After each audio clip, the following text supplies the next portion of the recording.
नमस्कार, खबर 29 में आपका हार्दिक स्वागत है। आइए आज हम हजारीबाग जिला के अंतर्गत प्रखंड चलकुस्सा के ग्राम जमसौती में मौजूद हैं और यहाँ एक ऐसे खबर आप तक पहुँचाने की कोशिश कर रहे हैं। देश भर में होली का उत्सव मनाया जा रहा है और इसी होली के बीच एक ऐसे शख्स हमारे बीच मौजूद हैं, कोई परिचय के मोहताज नहीं है। बगोदर विधानसभा के वर्तमान विधायक श्री विनीत कुमार सिंह जी आज जमसौती पहुंचे हुए हैं क्षेत्रवासियों को होली की बधाई देने के लिए। तो आइए हम इनसे सर से जानने का प्रयास करते हैं।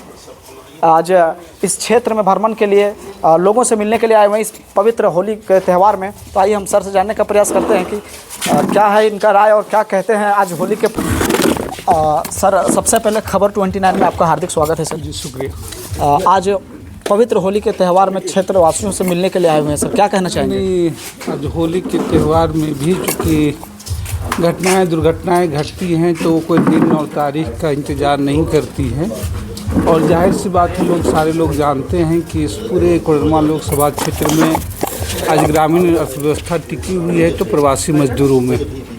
और अभी कल ही होली के दौरान में भी चार जो है प्रवासी मजदूरों की मौत हुई, जिसमें बगोदर में ही मजदूरों की एक मौत हुई थी, खरखरों के, एक बिहारों के मजदूर की मुंबई।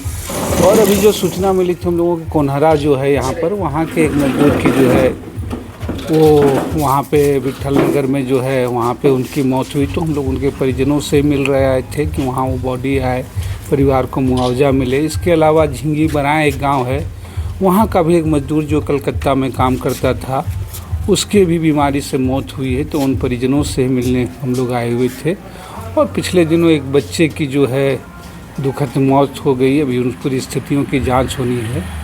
तो उसी संदर्भ में आज जब इस इलाके से गुजर रहे थे तो यहाँ तमाम परिचितों और साथियों से मुलाकात हुई। सर, जिस प्रखंड में आज आप पहुँचे हुए हैं, इसी से रिलेटेड एक मामला है जो लगातार आप देखे होंगे, दीपक साव का मामला, जो चलकुस्सा बच्चे की हत्या कर दिया गया था। और आप लगातार क्षेत्रों में जाते हैं न्याय दिलवाने के लिए, उन पर भी कुछ क्या कहना चाहेंगे सर अभी तक उनको? बिल्कुल लगातार जो भी इस तरह की चीज़ें हैं, घटनाएं हों, त्वरित हों, और इसलिए हमने करा जांच ही नहीं, आने वाले दौर में, आने वाले समय में खास करके इसलिए मैंने बार बार कहा कि हमारे थानों का स्वरूप जो है बदलना चाहिए। एक तो बदलना चाहिए, इसलिए हमने कहा कि ज़रूरी है, सबसे ज़्यादा महिला संबंधी अपराध बढ़े हैं और थाने अगर चले जाएं, ज़्यादातर लोग हैं तो महिलाएं सबसे ज़्यादा थाने जाती हैं, उनके घर, उनके परिवार के लोग जो है राज्य से बाहर रहते हैं। लेकिन थानों में महिला स्टाफ तक नहीं मिलेगी जो महिला से कोई कायदे से बात करे। तो हमारा जो कहना था कि बार बार कि थाने में, स्थानीय पुलिस में महिलाओं की भर्ती बढ़नी चाहिए।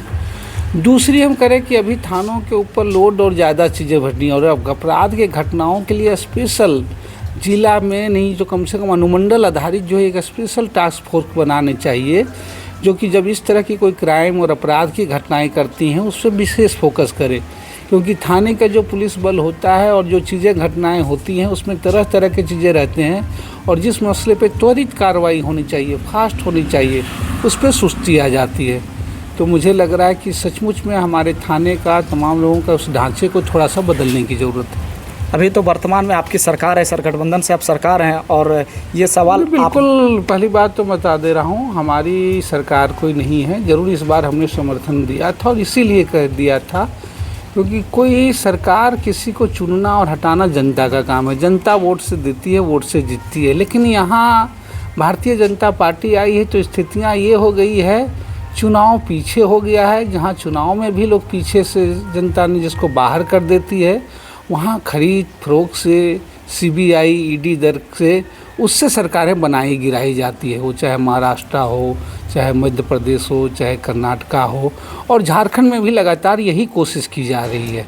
तो हमने कहा कि भाई ऐसी किसी कोशिश का हम विरोध करते हैं। चोर दरवाजे से किसी को नहीं है, जिनको आना है, चुनाव है, लड़ते हैं। चुनाव में जनता किसी सरकार को चुनती है और इसलिए हमने दिया। और जहाँ तक माले की बात है, लोग जानते हैं माले का अगर एक भी प्रतिनिधि राज्य की विधानसभा में हो तो सरकार कोई हो, मंत्री कोई हो, मुख्यमंत्री कोई हो, माले का पक्ष जनता का पक्ष होता है और जनता के मुद्दों के साथ ही वो सदन में खड़े होते हैं। सर, वर्तमान में लोकसभा चुनाव है और इंडिया गठबंधन से कोडरमा लोकसभा से संभावित प्रत्याशी में आपका नाम आ रहा है। सर, क्या सच्चाई है? देखिए, सोशल मीडिया है, सोशल मीडिया में सारे लोग राय है, लेकिन एक बात की सच्चाई तो स्पष्ट है कि अभी जिस तरीके से भारतीय जनता पार्टी इन तमाम चीज़ों का दुरुपयोग कर रही है। झारखंड में भी देखें कि जिस तरह से झारखंड की दुधारी नीति बना रही है, झारखंड, आप इस गिरिडीह कोडरमा के इलाके को ही देख लें। कहने के लिए तो आकांक्षी जिला कह के घोषित किया गया, लेकिन गिरिडीह कोडरमा के आकांक्षाओं का गला घोटा गया हो, चाहे अबरक हो, चाहे प्रवासी श्रमिक हो। उनकी सुविधाओं तो की जो छोड़ दीजिए, मुंबई, हैदराबाद ये सब जाने के लिए, सूरत जाने के लिए लोगों को एक ट्रेन तक की उपलब्ध नहीं है। आज ज़रूरत इस बात की है कि भारतीय जनता पार्टी के खिलाफ लोग मजबूत होकर के, इकट्ठे होकर के लड़ें।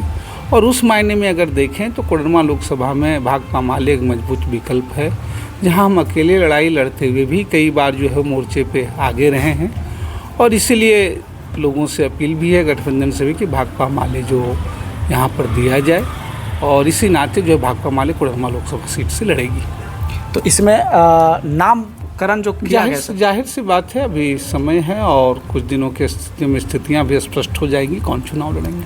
चलिए, ये वर्तमान बगोदर विधानसभा के विधायक श्री विनोद कुमार सिंह थे, जिन्होंने अपनी शालीनता की वजह से लगातार अपने क्षेत्र में जन जन की समस्याओं को सुनते हैं और इसी बीच परेशानियों को ही सुनने के लिए क्षेत्र में भ्रमण कर रहे हैं।